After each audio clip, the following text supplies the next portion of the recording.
تعالوا بقى النهارده نعمل مع بعض من احلى والذ وصفات البسكوت كده لزوم بقى الشتاء والسقساء مع كوبايه شاي. النهارده هنعمله مقادير سهله جدا وبسيطه، وعايزه اقول لك من غير بقى لا بيض ولا حليب، وهيطلع معانا بالجمال والحلاوه دي. وكمان هقول لك على طريقه التسويه اللي تخليه يطلع معاك واخد لون حلو جدا. بسكوته كده هشه وخفيفه وفي منتهى الجمال. فيلا بينا بقى كده نسمي الله ونصلي على الرسول ونبدا الوصفه بتاعتنا. اول حاجه معايا هنا البوله بتاعتي، ومعايا هنا كوبايه من السمنه. اهم حاجه السمنه بتاعتي لازم تكون سمنه ساقعه جدا، تكون لسه خارجه من التلاجة. انا بعاير كده كوبايه من السمنه، وبعد كده بدخلها التلاجة قبل ما بشتغل كده حوالي نص ساعه. ومعايا هنا كوبايه الا ربع من السكر والبودره. واهم خطوه لازم نضرب السكر والبودره مع السمنه كويس جدا لغايه ما تدينا قوام كريمي. دي اهم خطوه في البسكوت. لازم اوصل للقوام الكريمي اللي هتشوفيه معايا دلوقتي. ده كده شكل السمنه والسكر بعد ما اضربه كويس جدا. في الوقت ده معايا هنا نص كوبايه من عصير البرتقال، وحطيت عليهم نص معلقه صغيره كده من النشادر. هتحسي كده بفوران كده في قلب العصير. بعد كده بنزل بيهم بقى على السمنه مع السكر.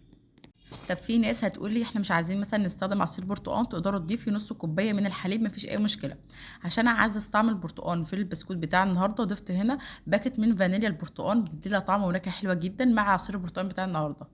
في الوقت ده انا اديت لهم ضربه كده سريعه مع بعض. معايا بقى الدقيق بتاعنا. معايا هنا 3 كوبايات وربع. في الاول كده هضيف 3 كوبايات، وبعد كده هسيب الربع ده في الاخر. ومعايا هنا رشة الملح، وطبعا معانا معلقة كبيرة من النشا ونص معلقة صغيرة من البيكنج باودر. في الوقت ده انا مش بعجن، انا بلم العجينة بتاعتي بحيث الدقيق بتاعي يختفي تماما. في الوقت ده بشوف بقى العجينة بتاعتي هل هحتاج شوية الدقيق اللي انا سبتهم على جنب ولا لا. في الوقت ده حسيت ان العجينة بتاعتي محتاجة كده شوية الدقيق اللي انا سبتهم، يبقى انا استخدمت اجمالي الدقيق 3 كوبايات وربع. طب لو حسيتي ان الدقيق اللي معاكي بيشرب السوائل، وحسيتي ان العجينه يابسه شويه او ناشفه شويه، تقدروا تضيفي معلقتين كده من الحليب ومعلقه كمان من الزيت، عشان تخلي العجينه بتاعتك ناعمه وتتشكل معاكي بكل سهوله.